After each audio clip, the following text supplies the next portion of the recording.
we'll get into discussion a little bit afterward. I think, is that Mia, you first? I guess, sure. Well, thank you. And thank you to Meg for organizing for us to speak, because I've been in contact with her about the conference, because I'm not quite at the point where I can travel to the US yet. And she suggested this instead. It's actually the first time I've ever been to a community call, though I was product owner for Universal Viewer at the British Library for a number of years. So it's nice to see some old and new faces today. I'm here with Sam and Chris from Zooniverse, and we'll be talking about how we've started to make it possible to use IIIF for crowdsourcing in Zooniverse. Sam, next slide, please. So we'll quickly talk about what Zooniverse is for those of you who haven't heard of it. Briefly look at how the British Library has used IIIF and crowdsourcing in the past, and I've put a link in the chat already to provide some background for that. And then we'll move through what we did and what's available now. And we really want to focus on what the next steps might be and how people can get involved in taking this work forward. So over to Sam. All right. So my name is Sam Blakan. I am a co-director of the Zooniverse team at the Adler Planetarium in Chicago, and I'm also the humanities research lead for the platform. So I'm going to just start by introducing the platform and sort of, in particular, highlighting some sort of historical context for why we have approached this experimental work in the way that we have. So Zooniverse is the world's largest platform for online crowdsourced research, and we tend to refer to ourselves as a platform for people-powered research. And we do this by providing a space for researchers to build and run projects, which invite volunteers to help these teams process data to aid in research efforts. We work with hundreds of research teams around the world, and since the platform launched in 2009, more than 2.5 million registered volunteers have collectively produced almost 650 million classifications across more than 300 projects, more than 90 of which are currently active. And the main tool that supports this work is called the Project Builder, which is a browser-based tool that allows anyone to create and run a Zooniverse project for free. It is fairly straightforward to use and allows teams to do things like add content, build workflows, set up message boards, upload data, and export results. And so to dive a little bit further into the sort of project structure, teams upload data to the platform to create subject sets. Project builders can then choose from a library of task types and create their tasks and string them together to create workflows. And the crowdsourcing piece works via multi-user annotation. So this means that on the Zooniverse platform, for almost all of our projects, multiple volunteers will engage in the same task multiple times for the same subject. And then it is the responsibility of the project builder to aggregate or reconcile those multiple classifications to determine a consensus response for a given task. This step, perhaps unsurprisingly, has traditionally been a pain point for many of our digital humanities project teams. So over the past few years, in response to this, we have seen a bit of a shift internally towards producing tools to help teams work with Zooniverse data. And this really kicked off with the creation of Alice, or the Aggregate Line Inspector and Collaborative Editor, which is a tool we built with funding from the National Endowment for the Humanities to help teams work with data from text transcription projects, specifically that sort of task type being notoriously challenging, even within that sort of umbrella of DH projects on the platform. And Alice allows volunteers to review and edit their aggregate results from Zooniverse projects via a browser-based app. So it removes that need for teams to manually aggregate their data, and also provides some expanded data export formats, including, plain text files. By contrast, traditional Zooniverse data exports are JSON embedded in CSV. So Alice really has been transformative in this respect in terms of breaking down that barrier just a little bit.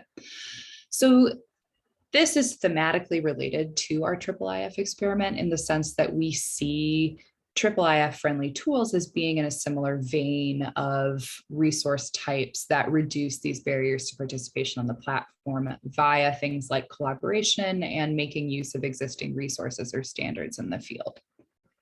So now I'm going to turn it over to Mia to talk a little bit about the BL's IIIF history.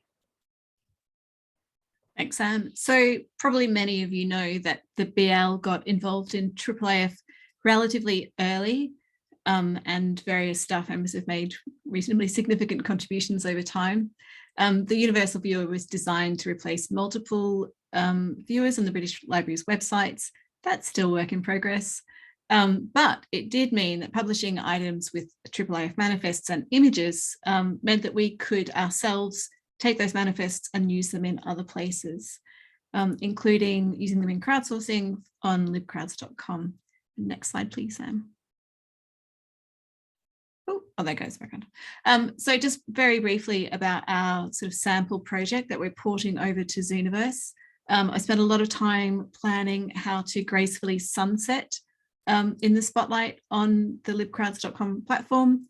That's really because we don't have the resources to maintain the bespoke software that it runs. But the project itself is based on a collection of about 250,000 printed playbills, so very ephemeral items that were bound together in volumes. The volumes have a sort of a very minimal line of cataloguing, and that's it. It might just say miscellaneous Plymouth theatres with a date range. There's no information about individual playbills. Hopefully you can see from the images behind the sheer variety of designs in these playbills, not so much in 18th century, but very much in 19th century playbills. The biggest writing isn't necessarily even the title of the play. It's often the person who was going to take home box office takings that night or someone who'd sponsored the performance. So they're quite complex documents that don't lend themselves at the moment to computational processing. That made them kind of perfect for experimenting with crowdsourcing at the BL. Next slide.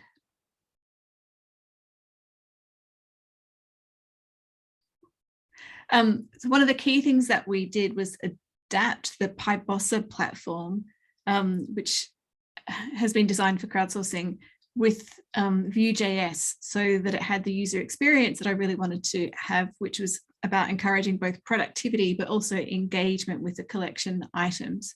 So the idea is that people can download the image of the playbill, they can get the metadata about it, they can see it in the original context. All of this is enabled by using IIIF. They can also download data live from the site and go and discuss a particular playbill on the forum. You could tag sheets, and that was a request that we added in response to researchers who wanted to tag playbills with things related to their own research interests. So looking for mentions of circuses or mentions of a play being performed for the first time somewhere. And probably one of the most used features is actually the seen something interesting, add a note field, where people, as they were doing a task, would add a kind of comment to the task that went to our shared email inbox, where I'd review it and share often the comments on social media. That people use that a lot more than they use the forum discussion. Next slide, please, Sam. So as I mentioned, this was kind of really enabled by the use of IIIF. The whole project was very much on a shoestring. We pay DigitalOcean a little bit for hosting and we pay for a domain name, but we didn't have the resources to wholesale copy all the many images that we would have needed, store them on a server and pay even for cold storage. So using IIIF meant that we could pull them in directly from the British Library's catalogues. And as we fed results back into the cataloguing system, they'd be made live as IIIF titles for the plays. Next slide, please. So we published these as W3c Annotations. That's all credit to Alex Mendes, a research software engineer at the time, who was really interested in making sure the project had some longevity by following standards, even as they emerged. Next slide, please. Okay, so just what we had on the libcrowds platform, which is using a PyBossa backend that managed all the validation of results. So that's one big difference for us in moving to Zooniverse, is there's a lot more manual processing of the results that you get out of Zooniverse. We designed it so that the results are available for download immediately.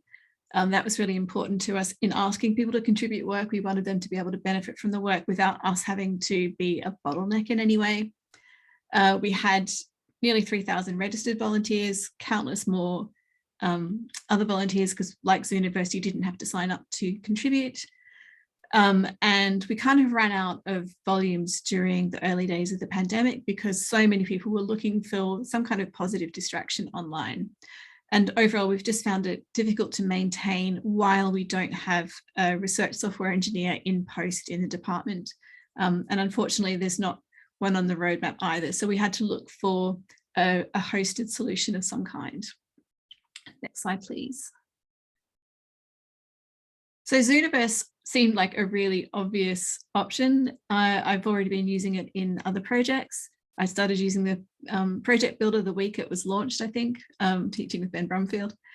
So I sort of posted to say, has anyone been able to use IIIF manifests within Zooniverse? And I wasn't interested so much in downloading, re-uploading, processing, whatever, doing all the faff of getting images from one server into another. I just wanted to do what I could do on libcrowds and in PyBossa, take a IIIF manifest and use that as the basis for a crowdsourcing task. So I asked this in February 2021. And next slide. Through the magic of panics about budgets disappearing at the end of a financial year, we managed to find a small amount of money. We began discussions in summer of 2021 about whether Zooniverse had ever done this, whether they'd thought about doing IIIF, and it turns out I was knocking on a really, really open door. So we were very excited to collaborate together on this. And I think this is where I'll hand over to Chris. Thanks, Mia. Hello, everyone. First of all, I should apologise. So as will become infinitely apparent, I'm not the developer who's led on this project. I'm a distracted astronomer and PI in Oxford of the Zooniverse group here. And Jim O'Donnell, who did most of this work, is away on family business today. So the plan is that I'll quickly present what we've done, and then if there are technical questions, I'm joined on the call by Sean Nordin, who's another of our developers, who may not know the specific answers, but we can take questions and get back to you when Jim returns.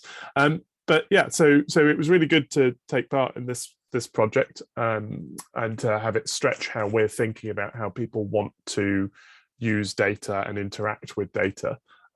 So the support of Mia and the British Library team has been hugely helpful. Essentially, this is a translation exercise.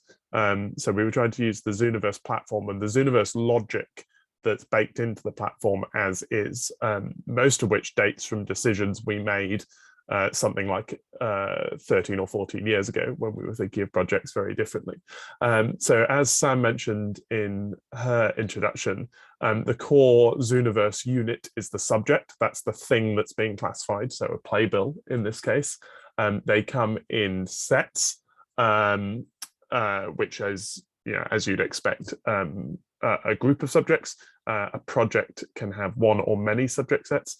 And then our assumption, because we come from the original schema was set by sort of astronomical needs, the idea, we were thinking a header of an image from a telescope or something. So our metadata comes as a flat dictionary that's attached to the subject. So the translation is that we needed to translate from IIIF manifest to a subject set. Each canvas in the manifest becomes the subject that gets classified. And then the metadata that's on the manifest, which is, of course, beautifully structured in IIIF, we're going to destroy and turn into a flat set of labels on our subject set so that our system can deal with it. Next slide, please, Sam. That turned out to be pretty straightforward. We're making an assumption that the manifest that you're passing us is hosted somewhere online. So in this case, we're just pinging the BL API. That will then fetch that manifest, and we will display to you thumbnails of the subjects, but also the list of metadata that one can attach. The system ingests everything, and then that hidden box over on the right allows you to specify which of these you want to show to the volunteers who are taking part in the crowdsourcing. There may be things that you don't want to distract people with, or some internal records or so on. So we handled that. And that's pretty much all there is to the ingest. That works pretty well. Next slide, please. So here is a playbill, and here is a Zooniverse view of the subject metadata. And this is the view that a volunteer would have when they click that subject info button that you can see in the back left. So they're able to carry out whatever task you've set, but they can also view and look at these things. In other projects, we've found that providing this sort of context-driven link where people can go from something they've been presented with in the classifier to say a repository or a place where there's more to do than just look at it, really stimulates discussion and interaction with the community. And so I think this is a really nice pattern to provide this context. It's always interesting to see what volunteers do with the information that you give them, and it's not always predictable. Next slide, please, Sam.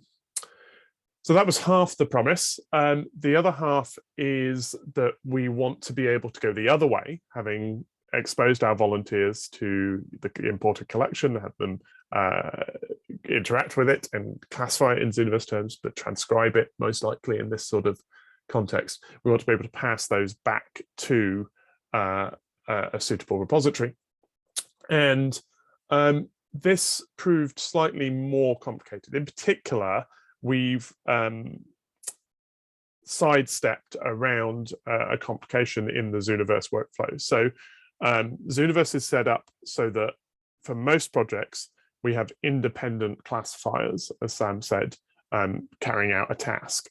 And then there's a step by which we generate consensus from those independent classifiers. So that might be 5 different people providing transcriptions, and then we'll produce a consensus. These days, especially in this sort of space, we're being more interesting and adventurous, where people are not necessarily starting blind, where they're seeing each other's classifications, but the principle is still the same. The system creates a consensus, so you're not just dependent on one person per task or the last person who saw it to get things right. So that consensus building normally happens offline.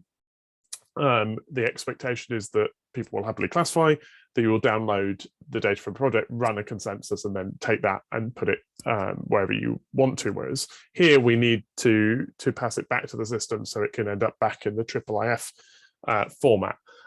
We've sort of fudged that for simple tasks at the minute. We're very interested in expanding it. So if there are things that, if you play with the system, that you're interested in that sort of consensus building bit, we can probably help, and you could say. But at the minute, as a test case, we took 2 separate workflows that people took past. They're presented with a playbill. They're asked to enter a date for the entire page, and they're asked then to highlight the performance title. As Mia said, it's not necessarily the largest thing on the page, but whatever the title is, using a rectangle tool.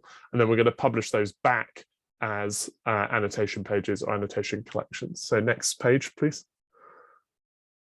So this is sort of proof of concept, but this is it working. So we're able to annotate a canvas with the date that's been input. Next slide, please. And we can also add in a fragment of a canvas where we specify the coordinates and the width and the height of the rectangle. So that's the value down at the bottom there, the fragment selector. And then we can add in a performance title as well. So we've got this working and complete. I think that's me, Sam. Okay, so I mean, that's really the sort of speedy overview. So I think something we really want to communicate clearly is that we are very interested in feedback. We'd love it if people want to jump in and get their hands dirty, and let us know what their experience is, if there are, use cases you can see for this type of tool, or an expansion upon this type of tool. We'd love, to get some additional project partners involved. We're curious to know whether there are other task types that people are interested in, so we would know what to prioritize. And then we are also hoping to consider some options for, reviewing annotations before export. I've included links on this slide, and I can put them in the chat as well, to a pair of blog posts that Mia and I wrote and published today, which include all of the information in this talk. The Zooniverse blog post also includes links to the GitHub repository, where that annotation publishing code lives. So lots more information there as well. And then I've included some contact info here. And I think we're happy to share these slides after the fact as well. So I think probably we can just open it up for Q&A at this point.